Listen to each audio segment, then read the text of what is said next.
There are 3.8 billion women on Earth. There were 3.9 billion men. But now it's just you, and your phone won't stop ringing. Is this a fantasy, a paradise, or a prison? You wake up one morning and half the world's population is missing. But they didn't disappear indiscriminately. It's just the boys that are gone. The crew, the fellas, the guys, the bros. We're not sure where they went or what happened to them, but we can say that you've got bigger problems than worrying about who you're going to get beer and watch football with. The grief comes first.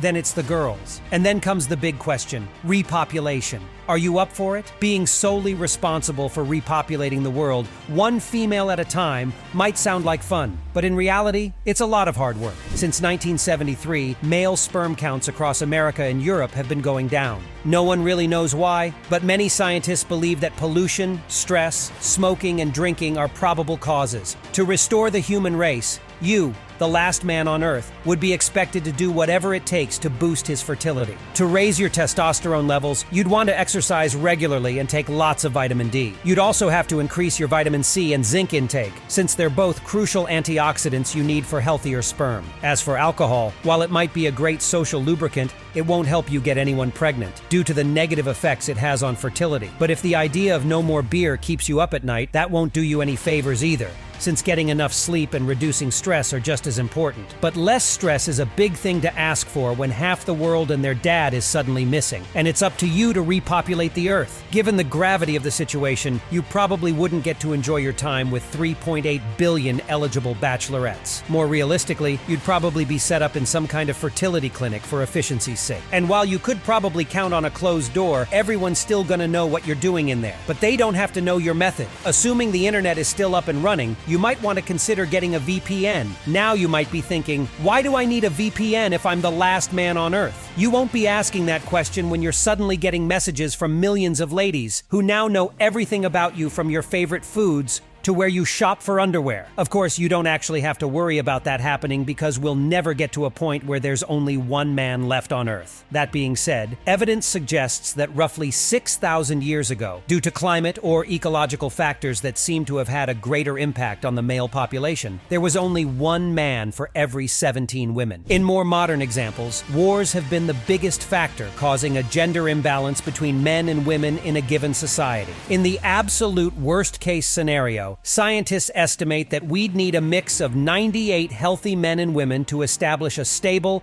non-inbred population. But of course, the easiest way to solve this problem is to avoid it altogether. Let's prevent any large-scale ecological disasters by taking better care of our environment. Let's choose love over war. And let's keep asking big questions that will make our society better.